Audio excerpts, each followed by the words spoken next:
Shalom, Ibu Bapak sekalian yang ada di rumah maupun di mana saja berada. Saat ini kita akan memulai ibadah kita. Oleh karena itu, mari kita bangkit berdiri. Proledium.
Kiranya ditabiskanlah ibadah kita saat ini dengan pertolongan kita Allah di dalam nama Allah yang menjadikan langit dan bumi. Turunlah atas kita sekalian anugerah dan damai sejahtera dari Allah Bapa dan anaknya Yesus Kristus Tuhan kita, dan dari pertolongan Roh Kudus. Amin. Haleluya, puji Tuhan.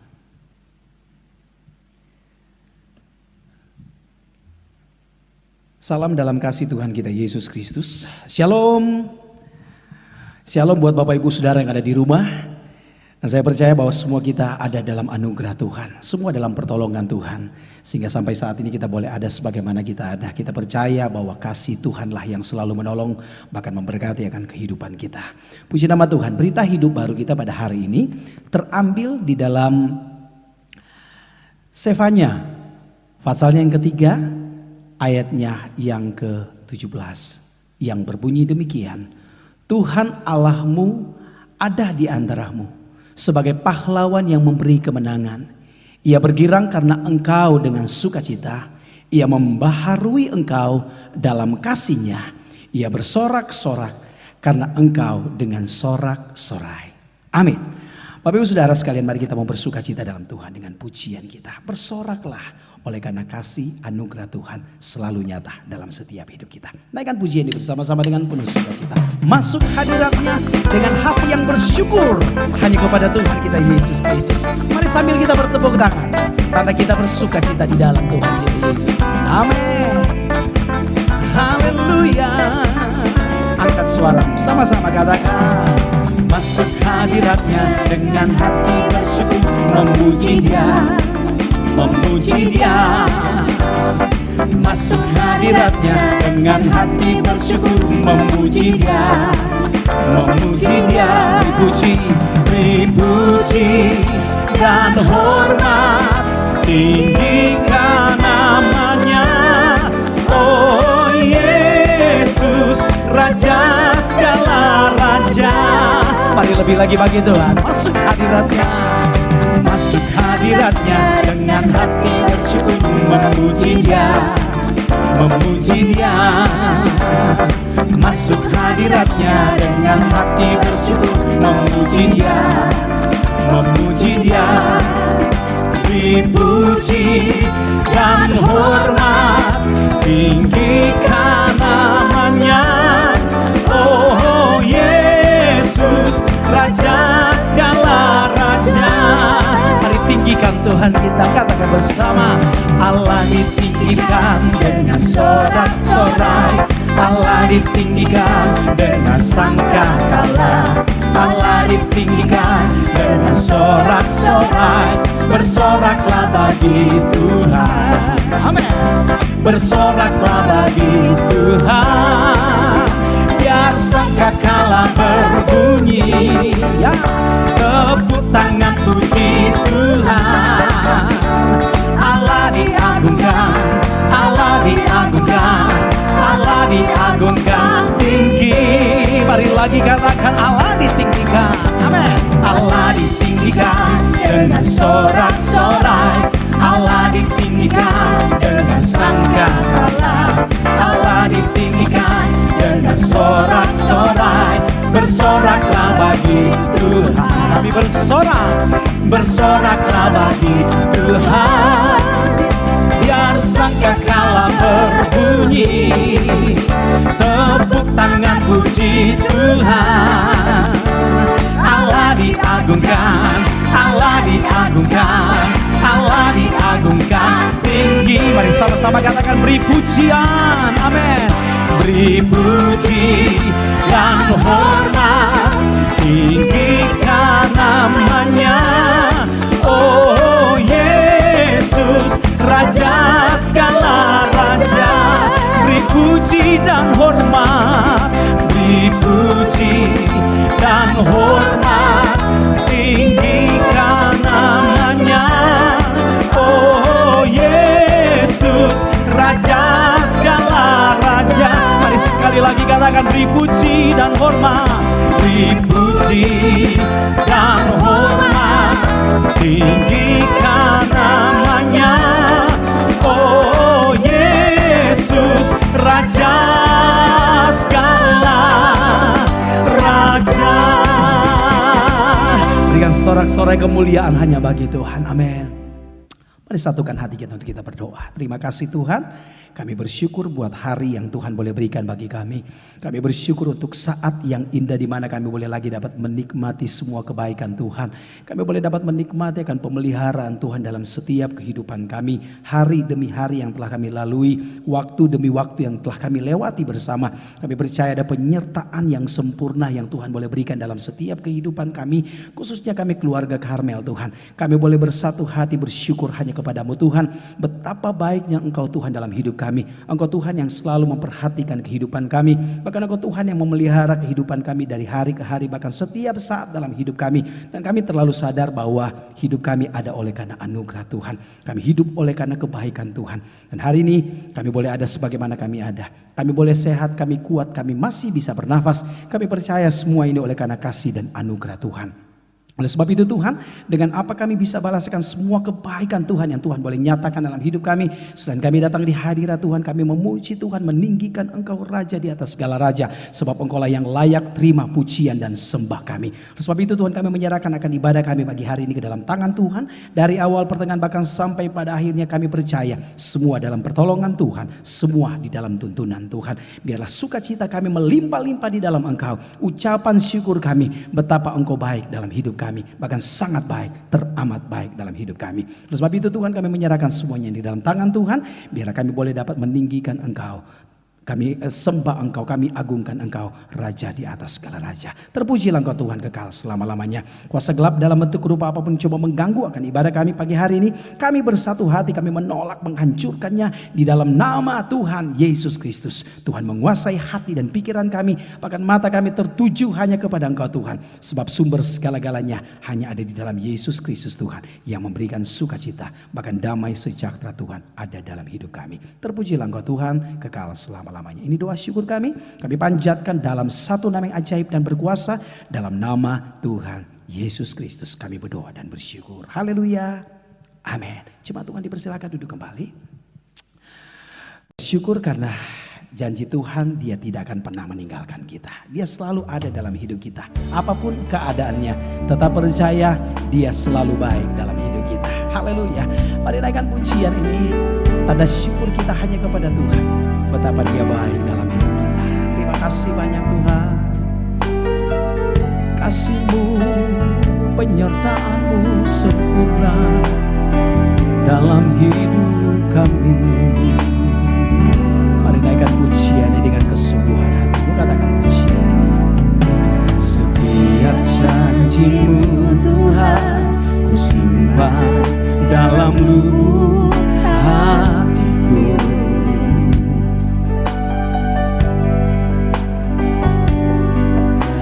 Lewati setiap masalah, tiap tetes air mata dalam hidupku.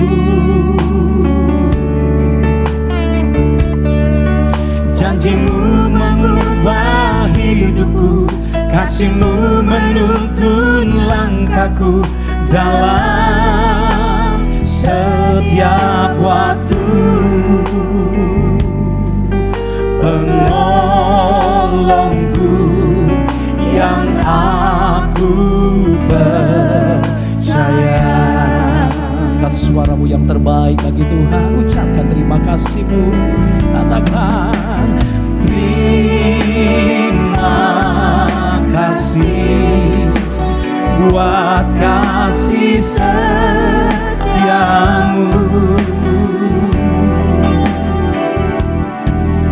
Penyertaan-Mu sempurna, janji-Mu tak pernah terlambat menolongku.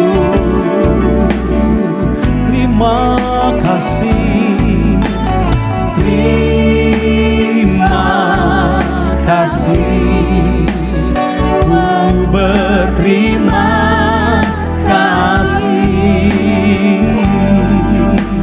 buat kasih setiamu di dalam hidupku.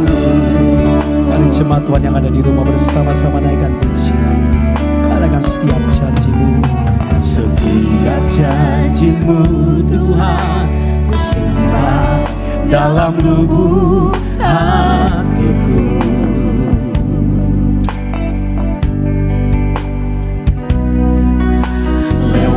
Setiap masalah, setiap tetes air mata dalam hidupku.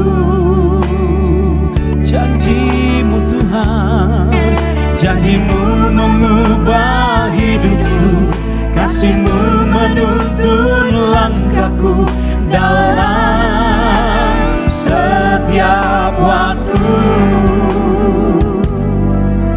Penolongku yang aku percaya. Lebih lagi bagi Tuhan, ucapkan terima kasih-Mu hanya kepada Tuhan. Oh, terima kasih buat kasih setiamu, penyertaan-Mu, penyertaan-Mu sempurna, janji-Mu tak pernah terlambat menolongku. Terima kasih, terima kasih, ku berterima kasih buat kasih setiamu di dalam hidupku.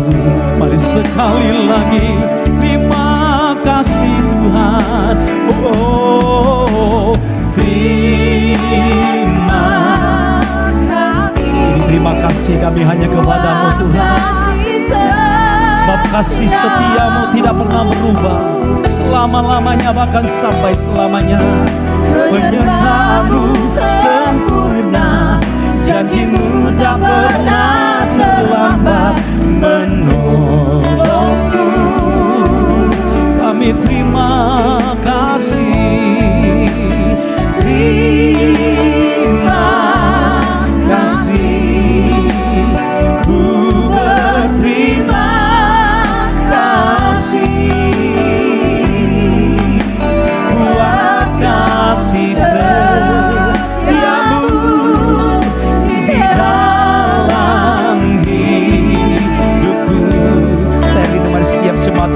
Mari rumah angkat suaramu, katakan pujian ini. Terima kasih.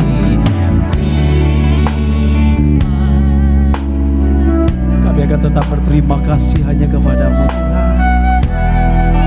Kasih setiamu Tuhan, penyertaan-Mu sempurna. Engkau tak pernah terlambat untuk menolong kami Tuhan. Terima kasih Tuhan. Haleluya. Glory bagi nama-Mu Tuhan. Ku berterima buat kasih setiamu Tuhan. Haleluya. Oh, mari pandang Tuhan, sebab Dialah pertolongan kita. Sama-sama katakan, ku pandang wajah-Mu dan berseru, pertolonganku datang dari-Mu. Peganglah tanganku, jangan lepaskan. Kaulah harapan dalam. Mari sekali lagi ku pandang wajah-Mu, dan berseru, pertolonganku datang dari-Mu. Peganglah tanganku, jangan lepaskan. Kaulah harapan dalam hidupku. Mari dengan segenap hatimu sekali lagi ku pandang wajah-Mu dan berseru, pertolonganku datang dari-Mu. Peganglah tanganku, jangan lepaskan. Kaulah harapan dalam. Katakan kaulah harapan, kaulah harapan dalam hidupku. Sekali lagi, kaulah harapan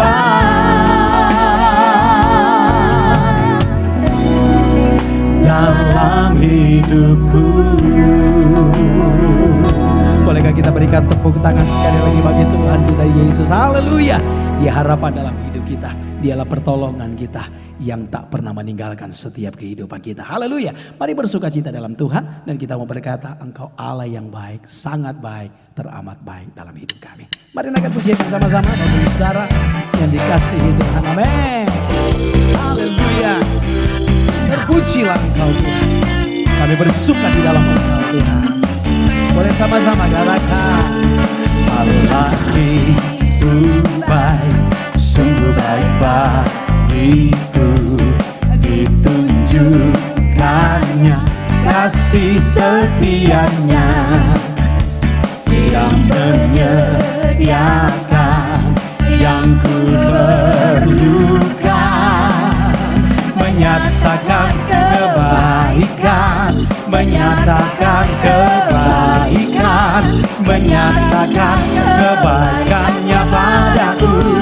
Kasih setianya, kasih setianya tak pernah berubah.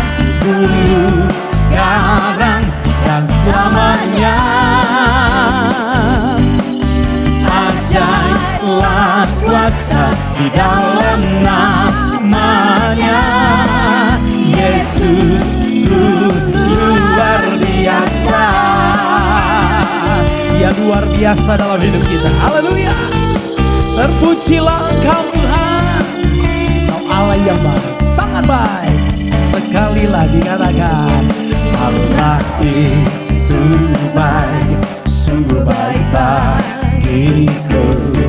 Ditunjukkannya kasih setianya, Dia menyediakan yang ku perlukan. menyatakan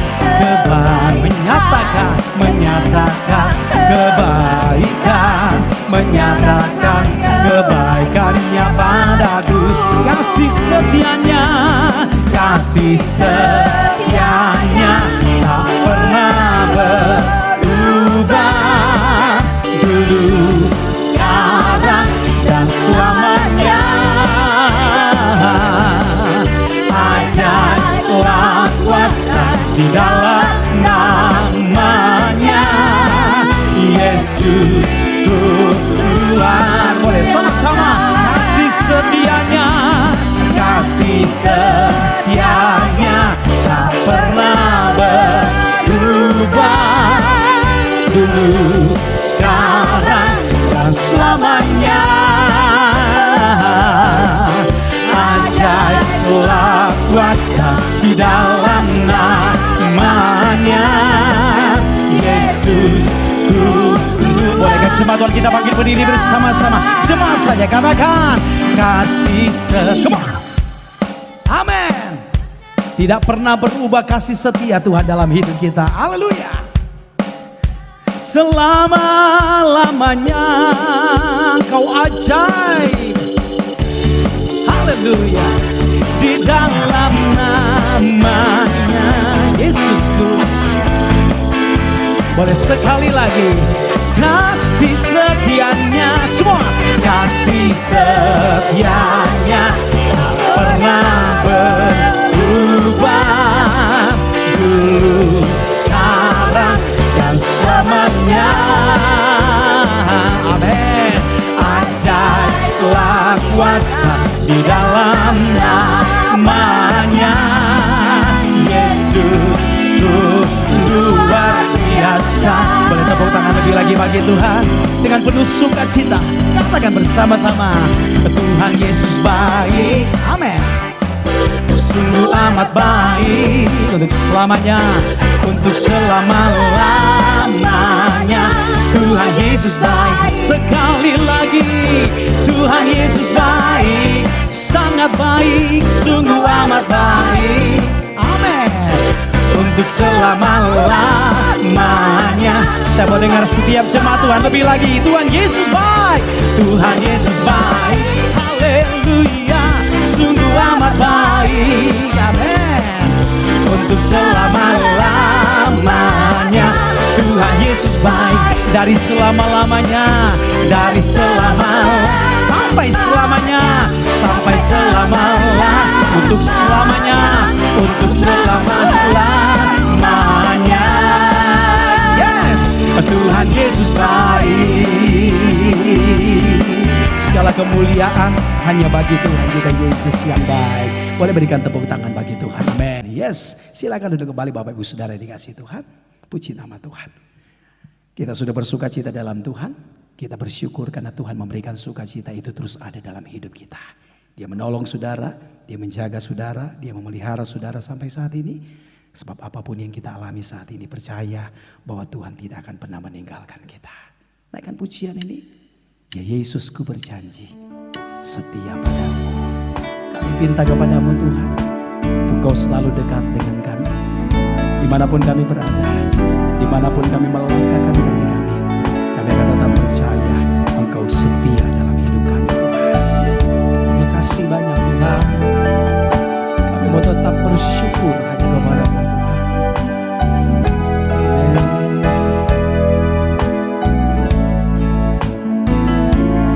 Ya Yesusku berjanji setia pada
Ya Yesusku berjanji setia padamu.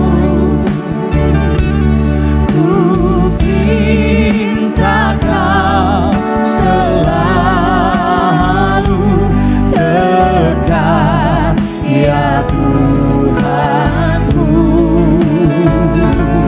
Di kancah pergumulan jalanku tak sesat, karena Engkau temanku, pemimpin terdekat.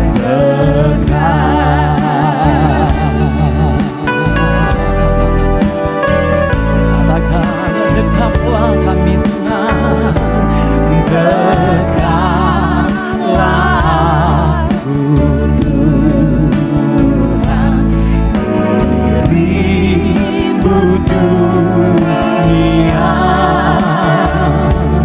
penuh kilauan hampa dan suara godanya. Di dalam dan di luar si jahat mendesak, perisai lawan dosa, ya Tuhan Kau tetap. Lagi katakan pujian, ya Yesus, Engkau berjanji bagi setiap umat Tuhan. Saya mengundang hamba-Nya. Ya Yesus, Kau berjanji kepada umat-Mu, di dalam kemuliaan Kau sambut hamba-Mu, dan aku pun berjanji setia padamu. Berikanlah karunia mengikutku penuh.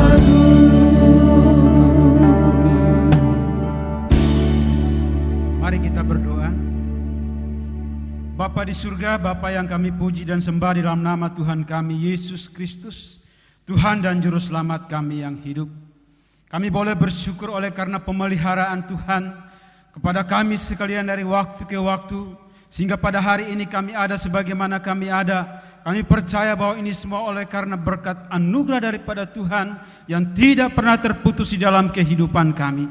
Dan oleh sebab itu pada kesempatan kali ini kami rindu supaya mendengarkan kebenaran firman Allah. Oleh karena kami tahu bahwa firman-Mu itu adalah pelita bagi kaki kami dan terang bagi jalan kami.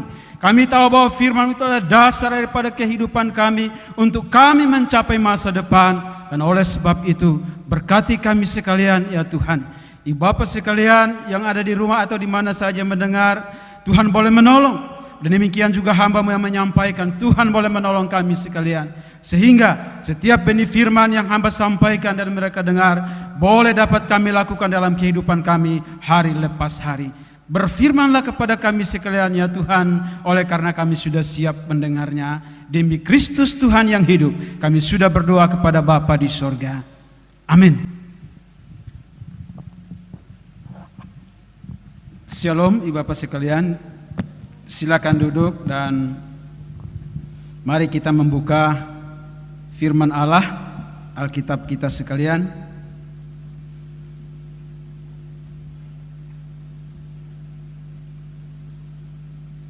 Tema atau judul yang diberikan adalah hidup dalam kuasa pelayanan diambil dari Markus 16 ayat 17 sampai 20. Tetapi saya mengajak ibu bapak sekalian untuk membaca dari ayat yang ke-9 sampai kepada ayat yang ke-20.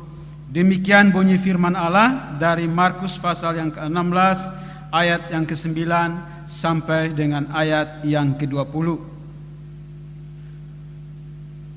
Ayat yang ke-9, setelah Yesus bangkit pagi-pagi pada hari pertama minggu itu, ia mula-mula menampakkan dirinya kepada Maria Magdalena. Daripadanya Yesus pernah mengusir 7 setan. Lalu perempuan itu pergi memberitahukannya kepada mereka yang selalu mengiring Yesus dan yang pada waktu itu sedang berkabung dan menangis. Tetapi ketika mereka mendengar bahwa Yesus hidup dan telah dilihatnya, mereka tidak percaya. Sesudah itu ia menampakkan diri dalam rupa yang lain kepada 2 orang dari mereka ketika keduanya dalam perjalanan keluar kota.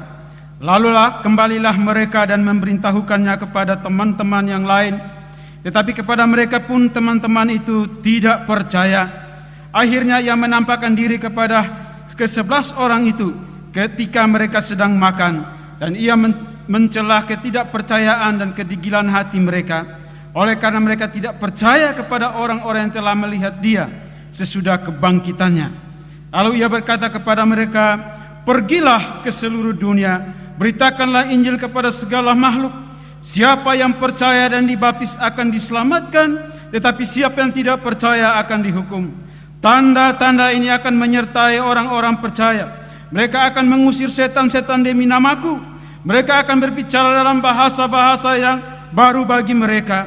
Mereka akan memegang ular, dan sekalipun mereka minum racun maut, mereka tidak akan mendapat celaka. Mereka akan meletakkan tangannya atas orang sakit, dan orang sakit itu akan sembuh." Sesudah Tuhan Yesus berbicara dengan demikian kepada mereka, terangkatlah ia ke sorga, lalu duduk di sebelah kanan Allah. Mereka pun pergilah memberitakan Injil ke segala penjuru, dan Tuhan turut bekerja dan meneguhkan firman-Nya itu dengan tanda-tanda yang menyertainya.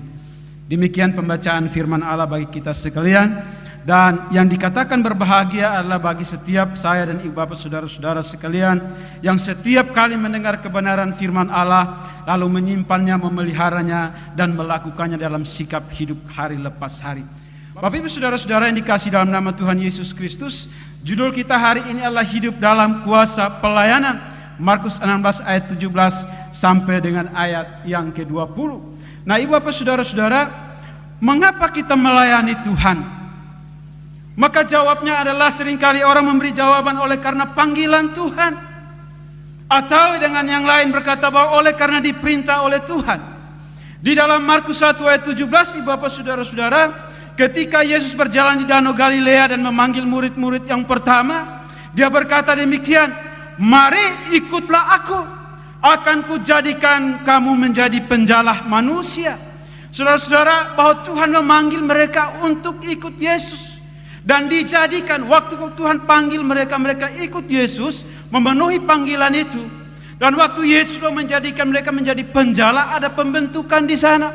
Ada proses untuk menjadi murid, ada proses peralihan di mana seseorang yang menjadi penjala ikan kemudian berubah menjadi penjala manusia. Dan itu tidak mudah, tidak gampang. Ibu bapak saudara-saudara yang berprofesi sebagai bisnismen, tiba-tiba dipanggil dalam profesi yang lain, pasti tidak mudah. Akan tetapi oleh karena panggilan Tuhan saudara-saudara, maka murid-murid pada waktu itu Simon dan Andreas mengikuti Yesus Kristus untuk dijadikan sebagai penjala manusia. Pertanyaannya adalah, kalau saya dan saudara menjawab saya melayani Tuhan, saya diperintah oleh Tuhan, lalu kita melayani siapa? Melayani Tuhankah atau melayani manusia? Dan seringkali manusia menjawab, saya melayani Tuhan.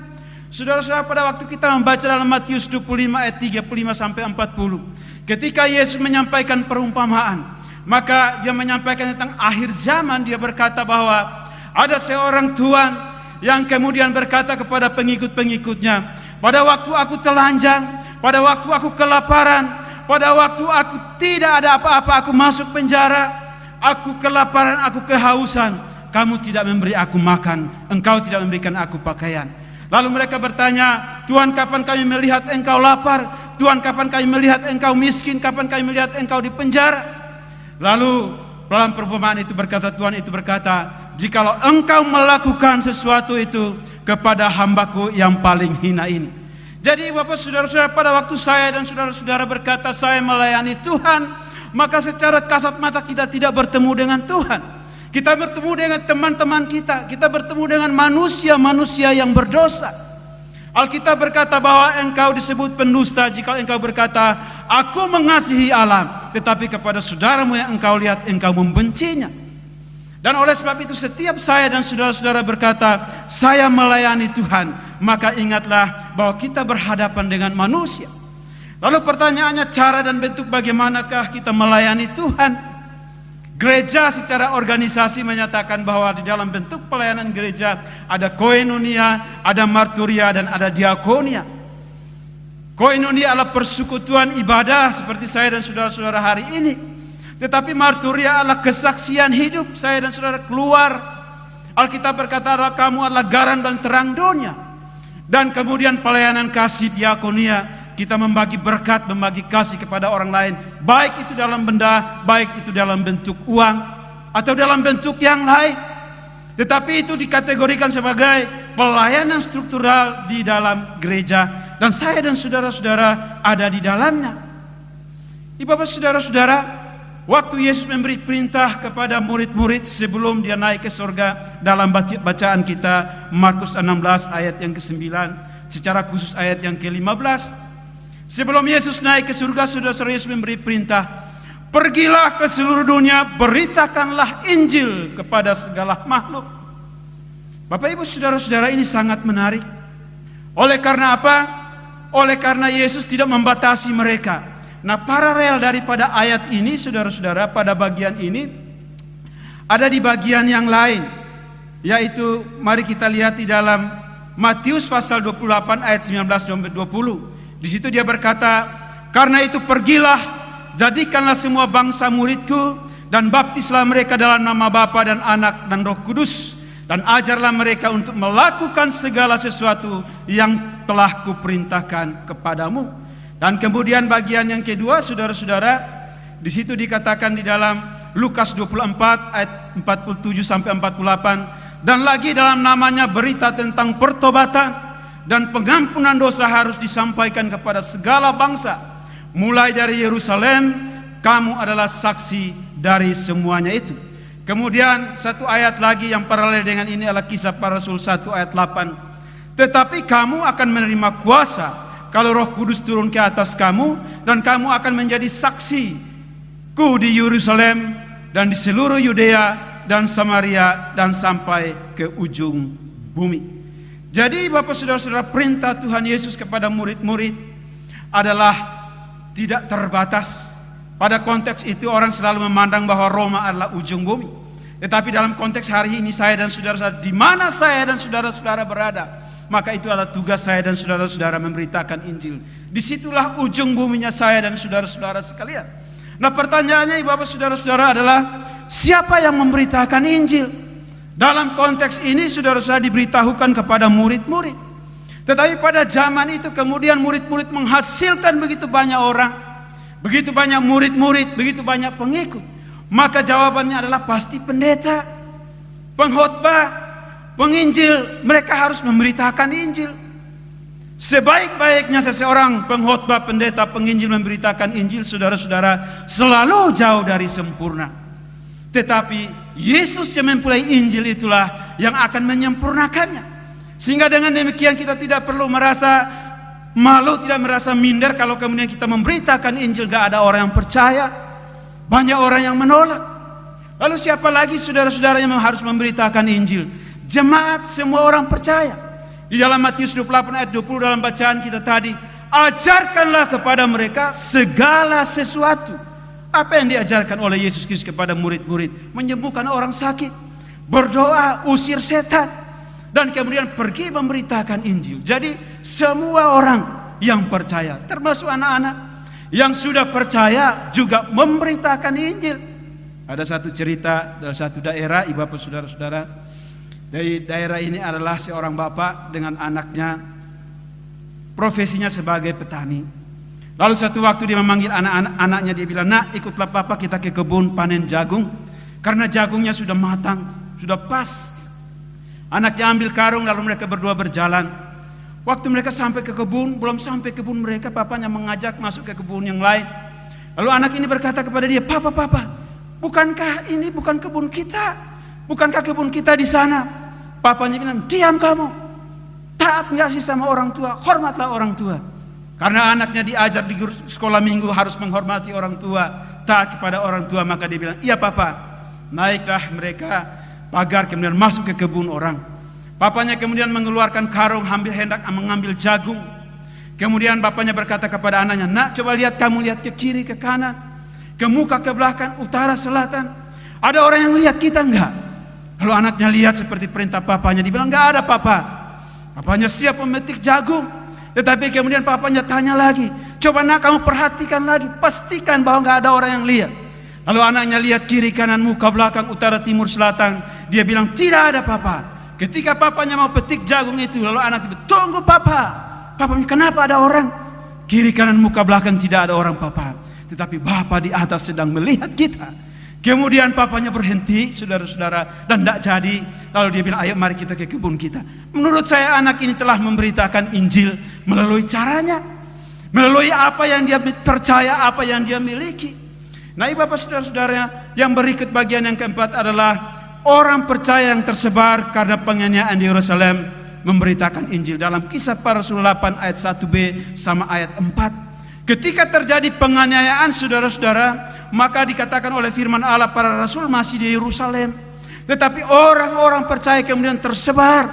Dan pada waktu mereka tersebar, mereka tidak diam, mereka tidak takut, mereka tidak berpikir bahwa nanti kalau kita memberitakan Injil kita dianiaya, ditangkap. Dalam konteks sekarang, mereka kemudian pergi lalu takut memberitakan Injil oleh karena takut kena virus corona, harus pakai masker. Orangnya nggak dengar, nggak tahu apa yang diomongin.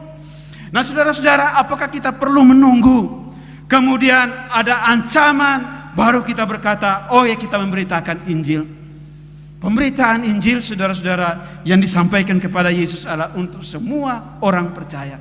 Lalu pertanyaan selanjutnya adalah, kepada siapakah Injil itu diberitakan? Tadi kita baca bahwa segala makhluk dalam konteks manusia. Oleh karena ayat 16 di situ dikatakan, siapa yang percaya? Jadi segala makhluk, saudara-saudara, jangan ditafsirkan bahwa untuk kuda, untuk sapi dan yang lain-lain. Karena kuda tidak punya nama siapa. Yang punya nama adalah saya, Sakarias, ada di sana Pak Dery, Kak Nur dan lain-lain. Jadi di sini dimaksud Allah kepada segala makhluk, Allah kepada segala manusia, kepada semua orang berdosa siapa saja. Oleh karena di dalam Roma 3 ayat 23 Alkitab berkata bahwa semua orang berdosa dan telah kehilangan kemuliaan Allah. Dan oleh sebab itu harus diberitakan Injil. Bagaimana dengan orang gila? Apakah orang gila perlu diberitakan Injil? Dalam Matius 4 ayat 24, saudara-saudara, para murid-murid Yesus menyembuhkan orang sakit jiwa.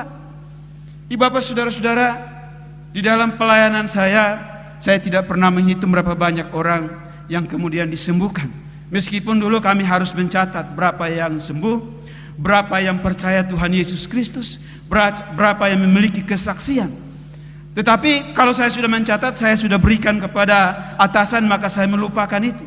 Tetapi saya tetap menyimpan sampai hari ini 2 nama, 2 orang, di mana kedua orang ini adalah sakit jiwa. Satunya sudah sakit jiwa 3 tahun lebih, saudara-saudara. Kemudian dibawa dari Sulawesi ke Jakarta, dan kami layani, sudah bertahap, sampai kemudian orang ini menjadi sembuh. Dan sekarang dia sudah pulang ke sana bersama dengan istri, anak, sudah bekerja. Kemudian ada seorang lagi, seorang ibu, sama dia gila, saudara-saudara. Dan keluarganya mengundang kami, dan kami melayani dia secara bertahap, dan kemudian dia menjadi sembuh. Jadi apakah orang gila tidak patut dilayani?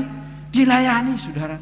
Ada seorang teman saya, dia khusus menangani atau melayani orang gila. Jadi kalau dia lihat orang gila, tapi dia khusus untuk yang laki-laki. Jadi dia membagi teman, kalau kamu melihat orang gila, telepon saya. Jadi kalau orang ketemu orang gila di sekitar wilayah Cikarang sana, saudara-saudara, maka telepon dia dan dia bawa mobil, lalu dia tangkap orangnya, dimasukin dalam mobil dan bawa ke rumah. Dilayani, saudara. Dilayani supaya gilanya sembuh, kemudian diberitakan Injil. Dulu ada seorang atasan saya, dia mengundurkan diri, kemudian dia melayani di Bekasi Timur, saudara, khusus untuk orang gila. Tetapi kalau ini dia khusus untuk yang wanita. Jadi dia cari wanita-wanita yang sedang gila, ditangkap, dimasukkan ke dalam mobil, orangnya ngamuk-ngamuk. Ada orang di dalam, dibawa, dimasuk ke pantinya, kemudian dilayani. Sesudah orang itu pulih, saudara-saudara, dilayanikan Injil, dia bertobat, dia percaya. Nah, uniknya saudara-saudara, pada waktu diambil dia nggak tahu keluarganya di mana. Tetapi ketika dia sudah sembuh, dia sudah terima Tuhan Yesus, dia bisa tahu di mana keluarganya. Diantar pulang baik-baik. Keluarganya bingung, kalau dia pergi gila, kok sekarang dia jadi baik. Puji Tuhan, saudara. Siapa lagi saudara-saudara yang harus diberitakan Injil? Anak-anak kecil. Di dalam Markus 14 ayat 10 ayat 14 Yesus berkata, janganlah engkau menjauhkan anak-anak itu daripadaku. Anak-anak bayi bagaimana, saudara? Kita bilang, wah cakep ya, wah ganteng ya, cantik ya. Anak-anak yang ngerti apa enggak? Dia enggak ngerti. Yesus Kristus Tuhan Juru Selamat, dia tahu apa enggak? Enggak, saudara. Tetapi firman Allah berkata bahwa setiap firman yang diberitakan tidak pernah kembali dengan sia-sia. Oleh karena itu anak-anak kecil masih bayi pun kita perlu melayani. Guru-guru sekolah minggu, orang-orang yang terpanggil untuk anak-anak, perlu melayani mereka dengan sebaik-baiknya. Tentu dalam konteks bahasa dan pengertian mereka. Tetapi mereka butuh Injil. Ada orang berkata bahwa anak-anak tidak perlu diberitakan Injil. Tunggu sampai mereka mengerti. Mungkin dalam konteks ditantang untuk terima Yesus. Tetapi dari sejak dini, saudara-saudara, menurut saya anak-anak butuh Injil. Bagaimana dengan lansia? Usia lanjut. Di dalam Mazmur 71 ayat 9, saudara-saudara, di sana pemazmur berkata, jangan tinggalkan aku selagi kekuatanku habis. Jangan tinggalkan aku ketika aku tidak berdaya. Satu seruan, satu doa, satu permohonan. Dan di dalam 1 Timotius 5 ayat 8 di situ juga Paulus berkata, layanilah para lansia, para orang tua. Nah, ibu bapak saudara-saudara, kemarin saya baca di WA grup yang dikirim oleh Pak Charles, bagaimana melayani lansia. Saudara-saudara, hari ini saya masih kuat. Ibu bapak saudara-saudara masih kuat datang ke gereja Karmel, naik tangga kita masih kuat. Tetapi sadarilah bahwa pada satu waktu kita menjadi lansia. Kemudian kita tidak bisa lagi naik tangga, saudara. Lalu persoalannya bagaimana? Persoalannya, saya nggak bisa ke Karmel lagi, oleh karena saya nggak bisa naik tangga. Saya bertemu dengan orang yang dulu pernah bergereja di sini, dan secara kebetulan saya kunjungi ke rumahnya. Dia tidak tahu karena saya diutus dari pelayanan yang lain. Kaget, lalu dia bilang kami nggak ke Karmel lagi karena mama sudah nggak kuat naik tangga, Pak. Jadi kami cari gereja yang ada liftnya atau yang nggak ada tangganya. Nah, ibu bapak saudara-saudara, saya menantang kita sekalian hari ini. Mau gak kita kemudian berkata kita bangun lift yuk di GKRI Karmel? Kenapa? Oleh karena satu waktu kita menjadi lansia. Lalu kemudian kita pergi cari gereja yang lain. Jadi kita masih kecil, masih muda di GKRI Karmel. Bagaimanapun Bapak Gembala Sidang kita satu waktu pasti gak bisa naik tangga. Saya juga, ibu bapak saudara-saudara juga. Nah, oleh sebab itu, selagi kita masih kuat, kata kitab Mazmur, marilah kita bangun lift. Pasti Tuhan sediakan uangnya, amin. Yang berikut saudara-saudara, bahwa orang-orang yang berkebutuhan khusus perlu mendengar Injil. Tentu dalam konteks mereka, di dalam bahasa mereka, di dalam alat peraganya mereka, tetapi mereka butuh Injil. Tidak bisa kemudian kita abaikan. Yang berikut adalah orang-orang yang kerasukan setan, Matius 8 ayat 28. Di situ Yesus menyembuhkan mereka, saudara, murid-murid juga menyembuhkan mereka yang kerasukan setan. Dan seringkali dalam pelayanan saya bertemu dengan orang-orang seperti ini. Mereka pakai yang disebut dengan opo-opo. Ada yang kain merah, ada yang benang. Waktu pelepasan dibakar, saudara-saudara, tidak semudah yang kita pikirkan langsung terbakar. Padahal itu hanya benda saja. Satu ketika jam 1:30 malam, rumah saya diketok-ketok, digedor oleh tetangga. Om, maaf saya mengganggu, Om. Lalu saya bilang, ada apa? Tolong doakan anak saya, Om. Dari jam 12 sudah 1,5 jam. Dia teriak-teriak terus, disuruh diam gak bisa. Matanya itu liar, Om. Tolong, Om, pasti dia kerasukan setan. Lalu saya ke rumahnya, kemudian saya doakan anaknya. Ketika anaknya lihat saya, saudara, seperti dia marah, matanya melotot. Saya taruh tangan di kepalanya dalam nama Yesus. Segala kuasa setan pergi. Tiba-tiba anaknya tenang, saudara. Dia diam. Tidur, saudara. Jadi saya dan saudara-saudara dipanggil.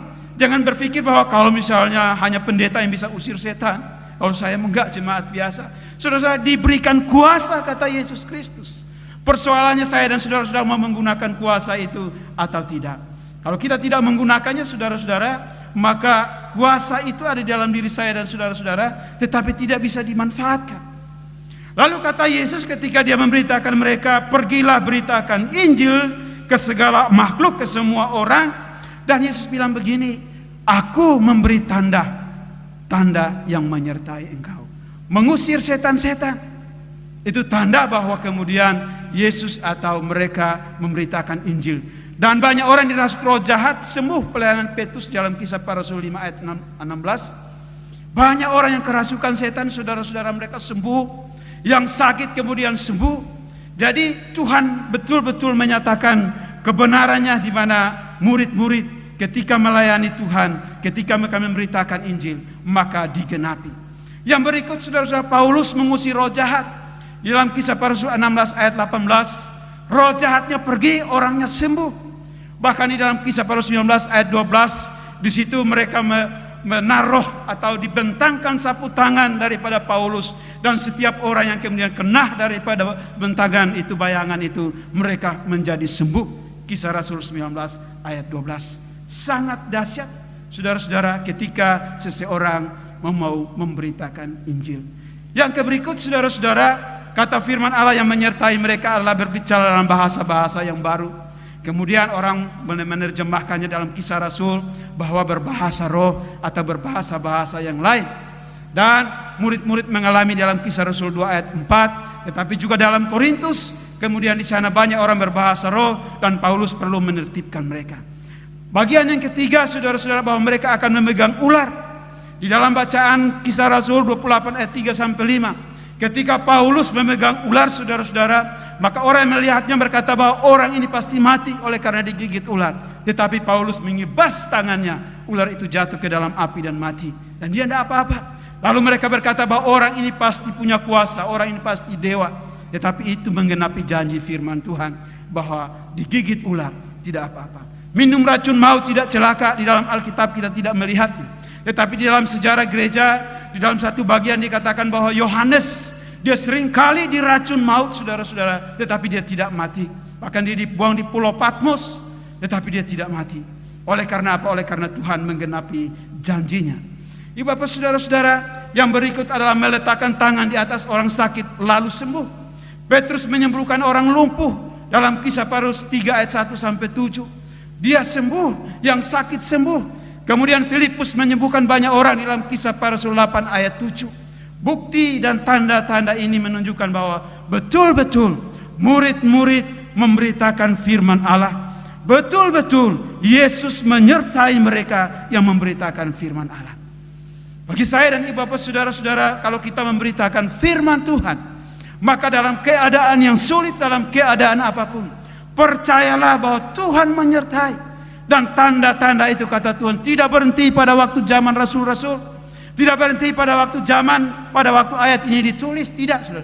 Sampai hari ini saya masih selalu percaya bahwa mujizat selalu ada dan dikerjakan oleh Tuhan ketika orang percaya, berani memberitakan Injil. Nah, ibu bapak saudara-saudara, pelajaran bagi saya dan saudara-saudara adalah, kalau gereja mau hidup dalam kuasa pelayanan, maka gereja harus memenuhi panggilan dan perintah Tuhan. Tidak bisa oleh karena panggilan manusia, tetapi harus berdasarkan panggilan. Dan yang kedua, diikuti dengan perintah Tuhan. Nanti dalam uraian selanjutnya ada di mana Paulus dicegah oleh Roh untuk tidak ke daerah tertentu. Nah, ibu bapak saudara-saudara, di dalam Alkitab ada contoh anak-anak Skewa. Ketika mereka mau melayani Tuhan, tidak dipanggil oleh Tuhan. Oleh karena itu mereka dihabisi oleh setan. Tetapi orang-orang yang dipanggil oleh Tuhan, pasti tanda-tanda mujizat menyertai oleh karena perbuatan Allah. Musa, saudara-saudara, ketika dia mau melayani Tuhan. Yesaya ketika dia mau melayani Tuhan. Nehemia ketika dia melayani Tuhan. Yeremia ketika dia melayani Tuhan, Yunus ketika dia melayani Tuhan, saudara-saudara, semuanya berawal dari panggilan. Nehemia dia baik-baik di istana, saudara-saudara, tetapi ketika dia mendapat panggilan Tuhan, dia minta izin kepada raja supaya dia datang membangun tembok Yerusalem. Yeremia 40 tahun melayani, saudara-saudara, tidak ada orang yang bertobat. Yang berbahagia adalah Yunus, meskipun awalnya dia menolak, tetapi sekali berkhotbah 120 orang bertobat dan yang lain-lainnya. Tetapi waktu kita baca di dalam kitab Nahum, saudara-saudara, sesudah 150 tahun, maka penduduk daripada Nineve lupa bahwa mereka pernah diselamatkan, sehingga mereka kembali lagi berbuat jahat.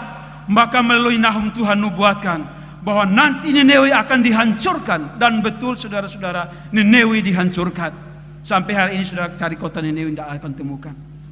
Yang berikut, saudara-saudara, adalah murid-murid. Mereka terus mau melayani Tuhan oleh karena panggilan dan perintah Tuhan. Mereka menghadapi ancaman, mereka menghadapi peristiwa-peristiwa masuk penjara, ada yang dibunuh, ada yang disalib terbalik. Tetapi itu konsekuensi daripada memberitakan Injil. Pertanyaannya, bagaimana dengan kita? Bagaimana saya dan saudara-saudara bahwa mau hidup dalam kuasa pelayanan? Maka tidak ada alasan yang lain kecuali saya dan saudara-saudara mau memberitakan Injil. Karena di sanalah kita boleh mengalami kuasa pelayanannya. Yang berikut, Bapak saudara, yang kedua adalah melayani dengan cara Tuhan, bukan dengan cara manusia. Musa ketika dia berada di Mesir, saudara-saudara, dia waktu melihat kepada bangsa Israel yang dianiaya, yang mengalami penderitaan yang begitu rupa, maka muncul belas kasihan. Lalu dia keluar, kemudian dia bunuh orang Mesir. Dia bunuh orang Mesir, 1 orang mati, saudara. Itu cara Musa melayani Tuhan. Tetapi kalau kemudian Musa melayani Tuhan dengan cara seperti itu, 1 hari bunuh 1, 1 hari bunuh 1, sampai kapan saudara orang Israel dibebaskan? Maka Tuhan berkata, "Hai Musa, kalau kamu melayani aku pakai caraku." Cara Tuhan bagaimana, saudara? Tuhan bawa Musa ke padang gurun Sinai. Di sana Musa diproses 40 tahun, saudara-saudara, menjadi gembala dari mertuanya.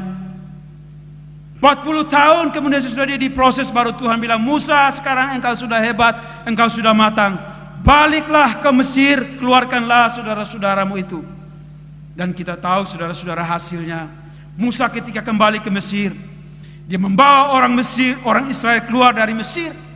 Dan kemudian satu pasukan daripada kerajaan Mesir, termasuk rajanya, mati di Laut Merah. Bapak Ibu, saudara-saudara, saya belum pernah ke Timur Tengah atau ke Israel. Tetapi kalau misalnya satu waktu Tuhan izinkan saya ke sana, maka salah satu kerinduan saya adalah datang ke Laut Merah. Oleh karena apa? Oleh karena di sana Tuhan buat satu mujizat yang besar kepada umat manusia dan dicatat dalam sejarah bahwa itu betul-betul nyata. Nah, Ibu Bapak, saudara-saudara, pertanyaan buat saya dan saudara-saudara yang mengaku diri atau sampai hari ini kita berkata, "Saya pelayan Tuhan." Pertanyaannya adalah, kita melayani dengan cara Tuhan atau cara manusia? Kita melayani dengan sikap kita atau dengan sikap Tuhan? Maka Alkitab berkata, setiap mereka yang melayani dengan cara Tuhan, dalam keadaan yang sulit pun Tuhan membuahkan hasil. Tetapi mereka yang bergerak, yang melayani dengan caranya sendiri, saudara-saudara, selalu kecewa. Maka jangan heran kalau ada banyak orang pelayan Tuhan kemudian menjadi kecewa. Oleh karena apa? Oleh karena mencoba melayani Tuhan dengan caranya. Tetapi kalau saya dan saudara-saudara melayani Tuhan dengan cara Tuhan, maka Tuhan menolong dan memberkati saya dan saudara-saudara sekalian. Bagian yang ketiga, saudara-saudara, supaya pelayanan itu dengan kuasa, maka mengikuti pimpinan Tuhan. Saudara-saudara, pimpinan Tuhan selalu tidak ke tempat yang baik. Ada orang yang dipanggil oleh Tuhan untuk melayani di istana. Contohnya Esther, saudara. Dia melayani di istana dan kemudian orang Yahudi diselamatkan. Kalau saudara tanya kepada saya, "Pak Pendeta, pingin gak pelayanan di istana?" Ya mau. Pingin gak melayani di anggota Dewan Terhormat MPR DPR? Ya mau. Tetapi kalau misalnya pertanyaannya mau nggak melayani di ujung sana, ujung bumi, di tempat yang paling terpencil, kita mau apa tidak? Ini menjadi tantangan buat saya dan saudara-saudara sekalian. Kemana Tuhan pimpin kita, saudara-saudara, pasti Tuhan siapkan orang untuk dilayani. Mau ke istana, mau ke penjara, mau ke tempat yang paling sunyi, saudara-saudara, selalu Tuhan siapkan. Beberapa waktu yang lalu, saya, Pak Gembala, tim, ada ya Ibu Lili juga, kami melayani ke Kalimantan, saudara. Dan tempat yang terpencil, tidak ada listrik, tidak ada sinyal telepon juga. Airnya susah, kita mandi di kali yang dimana tempat itu menjadi pembuangan semuanya. Nah, kalau buat saya orang dari kampung gak apa-apa, sudah terbiasa. Tetapi buat Ibu Lili yang pergi-perginya ke Eropa, ke luar negeri, saudara-saudara, itu tantangan. Kalau betul-betul tidak melayani, dipimpin oleh Tuhan, dipimpin oleh Roh Kudus, pengeluhan yang ada, saudara, dan dia gak mau pergi lagi. Masih semangat Bu Lilia, nanti kita akan ke Mentawai dan sebagainya. Bahwa di mana Tuhan pimpin saya dan saudara-saudara, maka Tuhan siapkan yang terbaik. Dan pada waktu kami di Kalimantan, betul saudara-saudara, Tuhan betul-betul menyiapkan jiwa-jiwa untuk kami layani. Ke tempat orang kaya atau sebaliknya, saya dan saudara-saudara tetap semangat. Saya seringkali konseling dan seringkali datang ke rumah orang-orang kaya. Satu ketika kami datang ke satu orang kaya, saudara-saudara, teman saya bilang, sebelum kita pulang kamu harus ke toilet. Saya bilang, gak enak kan rumah ini kayak istana, kamu harus ke toilet. Jadi saya ke toilet, tamunya saudara, benar sudah, maksud teman saya itu mau nunjukin kalau buka keran airnya itu emas gitu. Saya bilang, itu emas benaran katanya. Tetapi seringkali Tuhan juga pimpin kami ke tempat-tempat di mana, ke penjara, ke tempat-tempat di mana yang sepi, ke tempat di mana kadang-kadang saya bilang, ayo kita saweran, yuk kita bantu orang ini, kita keluarkan dompet dan apa yang di situ kita bantu. Tetapi semua itu oleh karena pimpinan Tuhan. Nah, ibu bapak saudara-saudara, ada orang diberi kemampuan karunia yang berbeda, dan ada orang yang diberi karunia atau kemampuan yang berbeda dengan yang lain. Ada yang besar, ada orang bisa berkhotbah, dia bisa bermain musik, dia bisa MC, dia bisa singer, semuanya dia serba bisa. Tetapi ada orang hanya bisa berkhotbah. Saudara-saudara, yang serba bisa itu kemudian jangan berkata menganggap remeh yang tidak bisa. Tetapi yang hanya bisa satu, kemudian juga jangan menganggap rendah diri dengan orang yang serba bisa. Kenapa? Karena semuanya di dalam kitab Kolose bahwa Tuhan menganugerahkan itu. Ada orang yang begitu kaya raya, saudara-saudara, tetapi pada akhirnya Tuhan juga menuntut pertanggungjawaban. Dan orang-orang yang kaya tidak boleh juga kemudian menganggap yang tidak kaya. Orang-orang yang tidak kaya kemudian juga jangan merasa rendah diri ketika duduk di gereja dengan mereka-mereka yang kaya. Kenapa? Karena semuanya itu juga datangnya daripada Tuhan. Setiap saya dan saudara-saudara diberi banyak tanggung jawab, maka tuntutannya banyak juga. Setiap saya dan saudara-saudara yang diberi kecil saja tanggung jawab, maka itu juga akan diminta pertanggungjawaban oleh Tuhan. Jadi persoalannya adalah, apakah saya dan saudara-saudara kemudian memunculkan kemampuan yang anugerah yang dari Tuhan itu untuk kemuliaan Tuhan apa tidak? Ada orang yang cantik luar biasa, yang ganteng luar biasa, saudara, tantangannya lebih banyak dari yang biasa-biasa. Waktu dia keluar gadis, pasti digodain sama pria-pria. Kalau yang pria yang ganteng dia keluar juga sama, pasti digodain. Tantangannya lebih besar, saudara, dari mereka yang biasa-biasa. Tetapi pada waktu saya dan saudara-saudara mau mengiring Tuhan, ikut pimpinan Tuhan, maka pasti Tuhan tolong. Kadang-kadang saudara-saudara, Tuhan pimpin kita ke tempat yang baik, puji Tuhan. Tetapi seringkali Tuhan pimpin kita ke tempat yang sulit, maka puji Tuhan juga. Di dalam Matius 4 ayat 1 sampai 11, saudara-saudara, kita baca di sana, Roh Kudus memimpin Yesus ke padang gurun. Untuk apa, saudara-saudara? Dicobai. Dipimpin oleh Roh untuk dicobai. Dan kemudian di sana iblis mencobai Yesus. Jika engkau anak Allah, rubahlah batu ini menjadi roti. Jawaban Yesus selalu menarik, saudara, selalu menggunakan firman Allah. Waktu saya dan saudara-saudara dalam keadaan yang susah, yang sulit, tertekan, saudara, maka jawaban yang perlu di dalam kehidupan saya dan saudara-saudara adalah firman Allah. Mereka-mereka yang dipenuhi dengan firman Allah, maka pada waktu mengalami tekanan yang luar biasa, saudara-saudara, pasti yang keluar adalah firman Allah. Kalau saudara punya selang air, di situ air mengalir, saudara tutup yang ujungnya, saudara paksa tutup. Air tidak tahu lagi dia harus lari kemana. Ketika selangnya kemudian lama-kelamaan tidak kuat, maka selang itu terbuka pras, dan yang keluar adalah air. Oleh karena apa? Karena isi daripada selang yaitu adalah menjadi saluran air. Setiap orang yang hidupnya dipenuhi dengan firman Allah, maka pada waktu dia mengalami kesulitan, tantangan, yang keluar adalah firman Allah. Oleh sebab itu, Bapak saudara-saudara, hiduplah di dalam pimpinan dan kepenuhan Allah.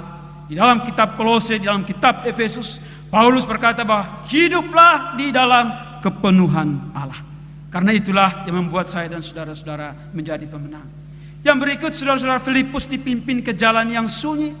Dalam Kisah Para Rasul 8 ayat 26 sampai 40.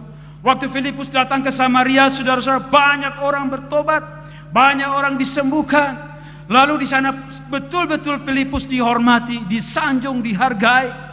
Dia menikmati hasil pelayanannya, saudara-saudara. Tetapi tiba-tiba kemudian malaikat berkata kepada Filipus, turunlah dan jalanlah ke jalan yang sunyi.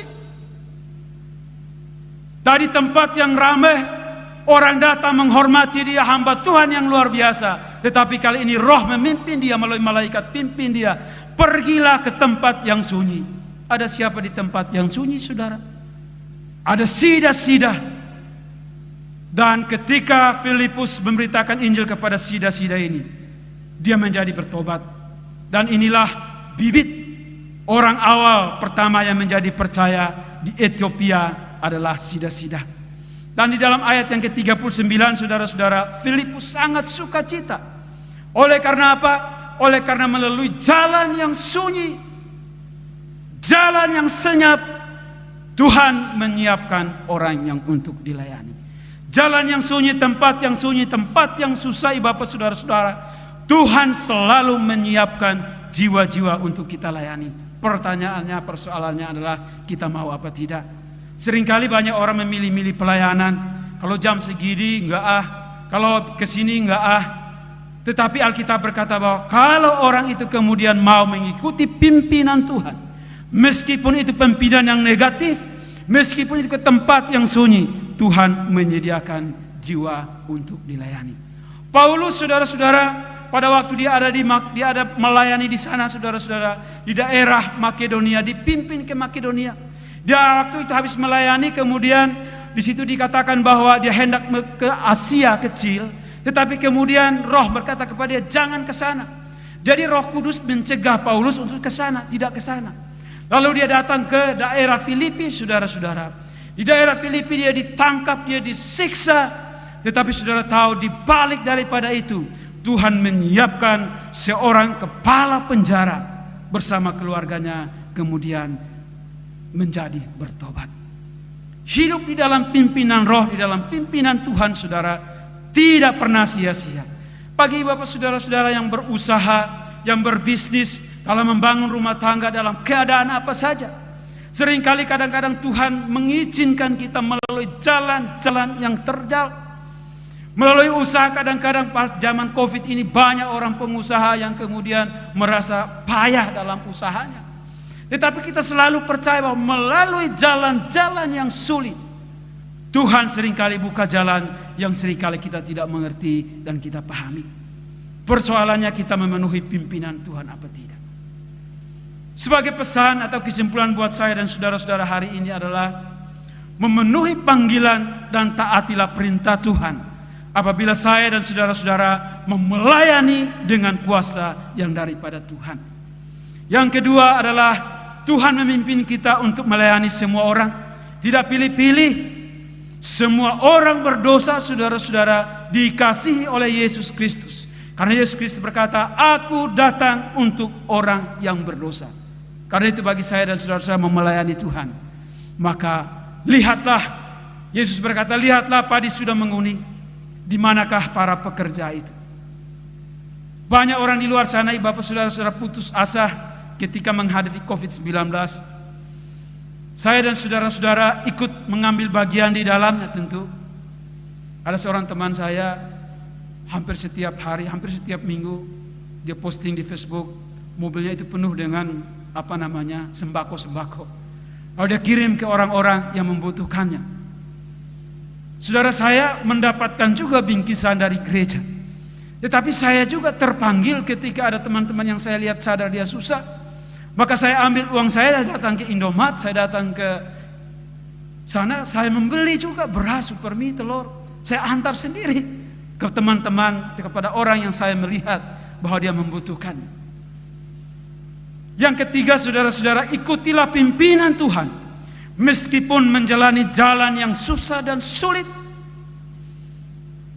Ketika Abraham dan Lot ada di satu daerah, saudara-saudara, dekat Sodom dan Gomora, maka Abraham berkata kepada Lot, "Lot, pilihlah, kamu ke utara, aku ke selatan, kamu ke timur, aku ke barat." Dan kemudian Lot melihat Sodom dan Gomora, tempat yang subur, banyak airnya, rumput yang hijau. Maka Lot berpaling dan dia berkata, "Aku pilih yang sana."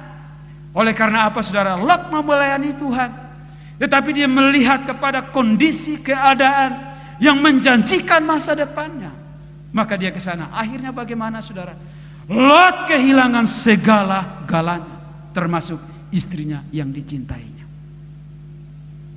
Pada waktu saya dan saudara-saudara tidak mengikuti pimpinan Tuhan, saudara, dan kita lebih memilih mengikuti pimpinan kehendak hati, maka seringkali gagal.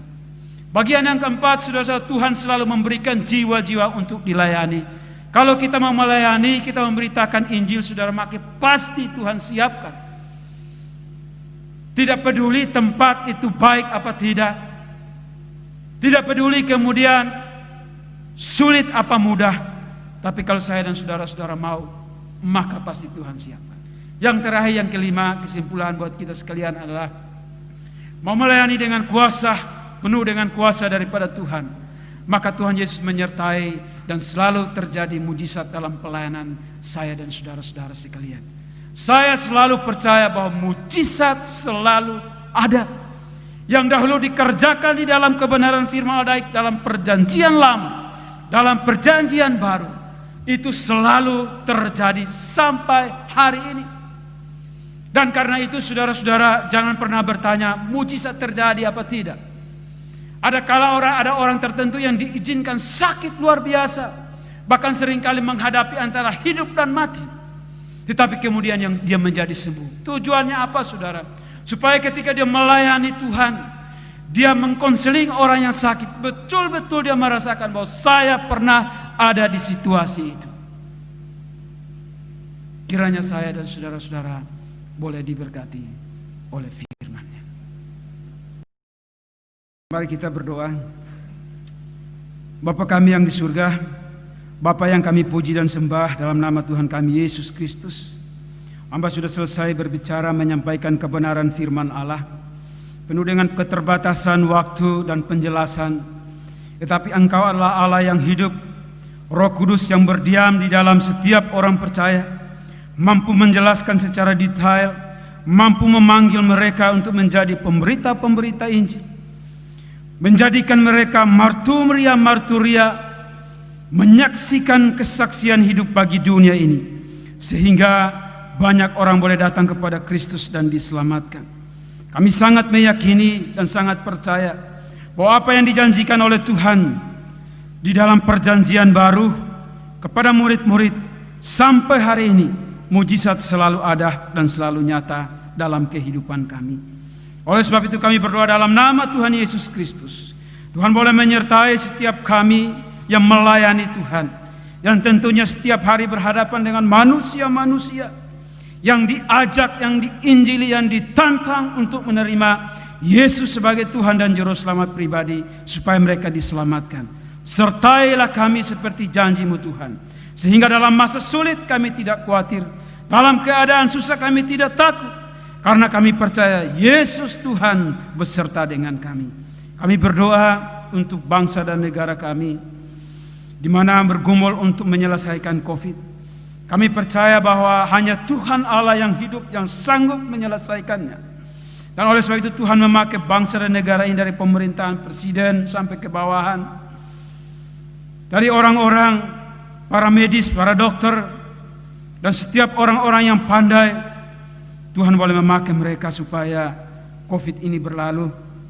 Dan bangsa kami boleh pulih, boleh hidup di dalam sukacita, boleh menikmati pemeliharaan daripada Tuhan.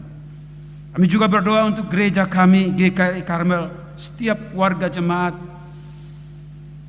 Jemaat Tuhan boleh dikasihi, dipelihara oleh Tuhan. Yang sedang berusaha dalam masa susah seperti ini, Tuhan memberkati, Tuhan buka jalan. Bagi mereka-mereka yang mengalami PHK oleh karena masalah COVID ini, masalah ekonomi, Tuhan berikan jalan yang keluar. Ketika kami berharap dan percaya kepada Engkau. Terima kasih Bapa. Kami berdoa untuk setiap program yang kami jalani hari ini maupun ke depan. Kami percaya Tuhan selalu buka jalan dan beri yang terbaik. Sehingga banyak orang di luar sana boleh menikmati kebenaran firman Allah. Terima kasih Bapa, kami sudah berdoa kepadamu sama seperti yang Engkau ajarkan kepada kami. Bapa kami yang di surga, dikuduskanlah namamu. Datanglah kerajaan-Mu, jadilah kehendak-Mu di bumi seperti di sorga. Berikanlah kami pada hari ini makanan kami yang secukupnya, dan ampunilah kami akan kesalahan kami, seperti kami juga mengampuni orang yang bersalah kepada kami. Dan jangan bawa kami ke dalam pencobaan, tetapi lepaskanlah kami daripada yang jahat. Karena Engkaulah yang punya kerajaan, dan kuasa, dan kemuliaan, sampai selama-lamanya. Amin.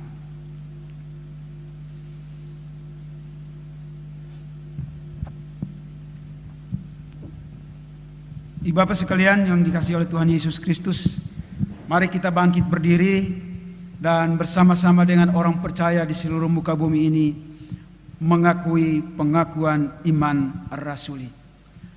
Aku percaya kepada Allah, Bapa yang Maha Kuasa, Halik langit dan bumi, dan kepada Yesus Kristus anaknya yang tunggal Tuhan kita, yang dikandung daripada Roh Kudus, lahir dari anak darah Maria, yang menderita di bawah pemerintahan Pontius Pilatus, disalibkan, mati dan dikuburkan, turun ke dalam kerajaan maut.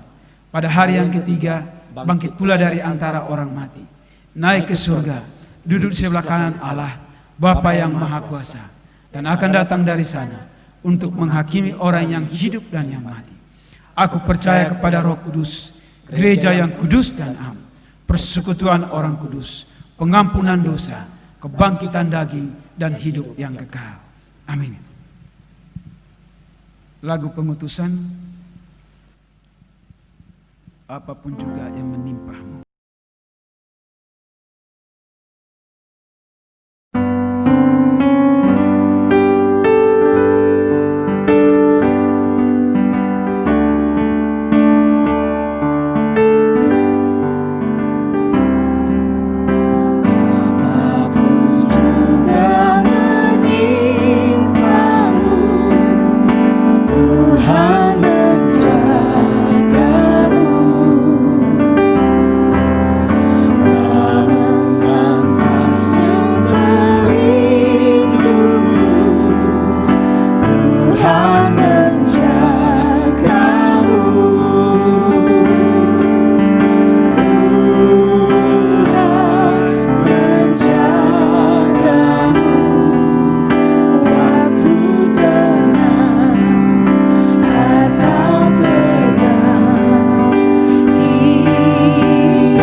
Bapak sekalian yang dikasihi oleh Tuhan Yesus Kristus, arahkan hatimu dan terimalah berkat yang datangnya daripada Tuhan.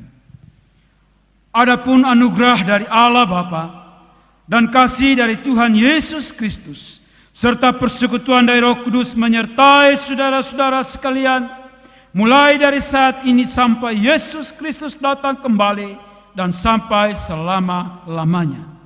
Amin.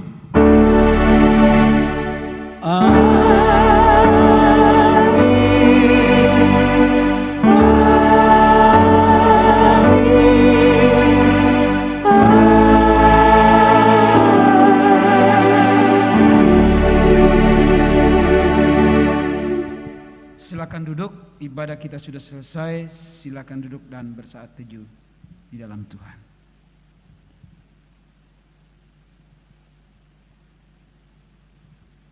Amin. Tuhan Yesus memberkati kita sekalian.